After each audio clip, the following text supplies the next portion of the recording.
Hey guys, we're back here with Chaotic Threads. We're about to do a faucet replacement, as you can see over there. It's kind of janky, it's really old looking. And we got some company today. We got my two doggos. One is a mix and one is a full breed pits. So this is the brand new faucet. We're doing a modern faucet setup today. Huge difference. Make sure we have the clearance.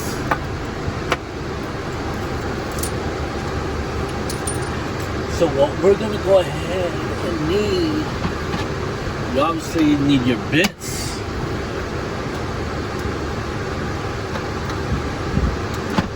Let's see. More bits. I'm not sure which box it is. And your most important tool, the screwdriver. This is a mini drill. You can set it so it could be low so it won't strip your screws. This is very useful, very lightweight for RV projects or van projects. I don't know if they have a newer brushless version of this one, but I was able to find this at a pawn shop for $15. This came in very handy. Now you get to see some of my entertainment. I got a TV, and I can watch it from the outside. I just swing it out to the outside. Great. A Vesta pole mount, you want it. You want that.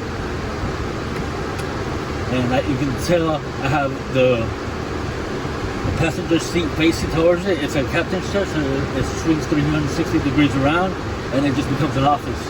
I put a table right next to it, and you got an office. Just get a wireless keyboard and mouse, and you're fine with that. But let's get on to the real reason why we're here. This project.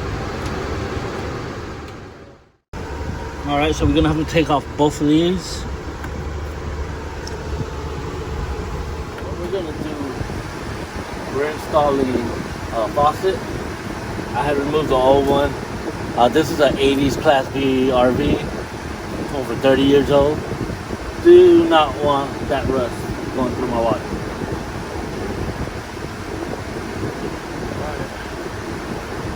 So this is what we're doing. Basically, it's very, very simple. Once you put this inside your sink, you have to go with these, tie them in, and this tightens them up in the bottom. And whichever one you want, hot or cold, it's up to you. You grab the hose,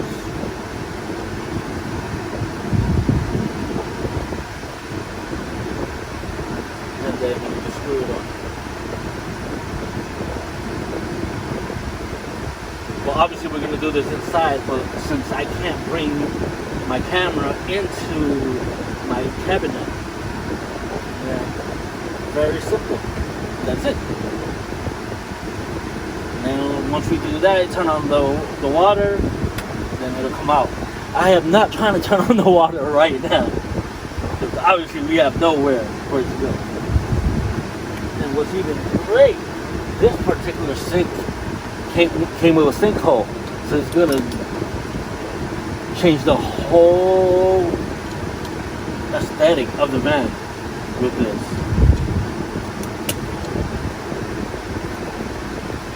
Yeah, it's very simple.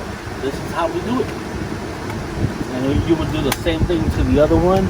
What we'll be doing soon is we'll be installing a Victron Bluetooth battery monitor. That's coming up next. And we're also installing an MPPT, so you can charge the batteries and the house batteries and the starting battery with the alternator. And solar if you want. But if you don't have solar, your alternator can charge both your house battery and your starter battery. So we'll be doing that next, coming up next. I'm also installing a master lock here because I had a TV here, someone broke in, and they stole my TV and a couple of tools. I'm not sweating it, but I'm learning for next time.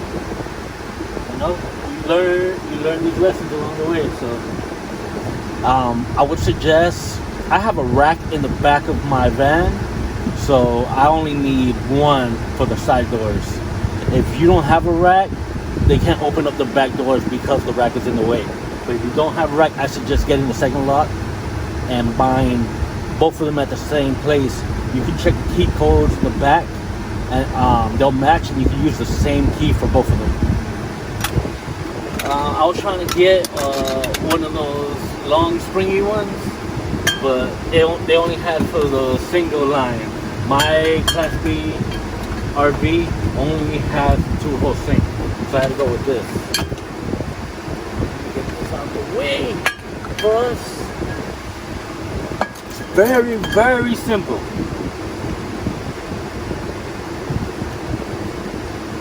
We're gonna drag these lines through here. But first,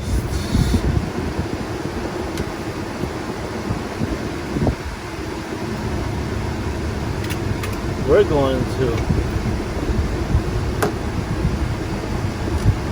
put in these seals.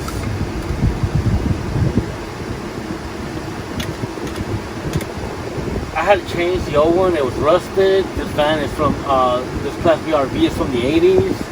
Has over 30 years old, so, you know. Let's go ahead and do this.